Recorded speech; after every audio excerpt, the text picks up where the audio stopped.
వేల పేపర్లు, టీవీలు బోలెడన్ని ఉన్నాయి. సోషల్ మీడియా ప్లాట్‌ఫారాలతో సహా ప్రతి ఒక్కడు మైకొచ్చుకుని బెంగాల్ అంతా తిరిగొచ్చాడు. నిజంగా ఓట్లు పోతే జనమే వచ్చి నా ఓటు పోయింది, నా ఓటు పోయిందని గొడవ చేసేవాడు గదా! స్పెషల్ ఇంటెన్సివ్ రివిజన్ తర్వాత ఓట్లు పోయినోడు ఎవడన్నా ఉంటే చచ్చిపోయినటువంటోళ్ళు, లేదా ఒక వ్యక్తికి 4 చోట్ల ఉన్నటువంటోళ్ళు. మొత్తం సిస్టమాటిక్‌గా రెడీ అయింది. అది ఓపెన్ అయింది. అక్కడ దాని మీద వచ్చిన కంప్లెయింట్‌లను గూడా ఆర్బిట్రేషన్ చేసింది ఏకంగా సుప్రీం కోర్టు ఆదేశాలతో న్యాయమూర్తులే. కాబట్టి ఇంకేం జేయడానికి వీల్లేదు. తర్వాత చూస్తే ఇప్పుడేదో కాసేపు హడావిడి చేస్తున్నారు. ఓకే. వీళ్ళందరూ కోరుకున్నట్టు సరళొద్దు.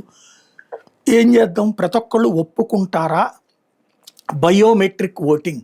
పోలింగ్ బూత్‌కెళ్ళి మన ఫింగర్ ప్రింట్ ఏసి ఓటేయడం. మన ఆధార్‌తో లింకప్ చేయడం. ఈ దేశంలో దొంగ ఓట్లు కావాలని కోరుకుంటున్నారు. ఈవీఎంలు మేనేజ్ కావాలని కోరుకుంటున్నారు. లేదంటే గనక బూత్ క్యాప్చరింగ్‌లు జరగాలని కోరుకుంటున్నారు. మళ్ళీ బ్యాలెట్లు తీసుకొచ్చి దొంగ ఓట్లేసుకోవాలని కోరుకుంటున్నారు. అది ఈవీఎంల ద్వారా సాధ్యం కావట్లేదు కాబట్టినే ఈవీఎంల మేనేజ్‌మెంట్ అంటూ ఒక కథలల్లుకుంటున్నారు.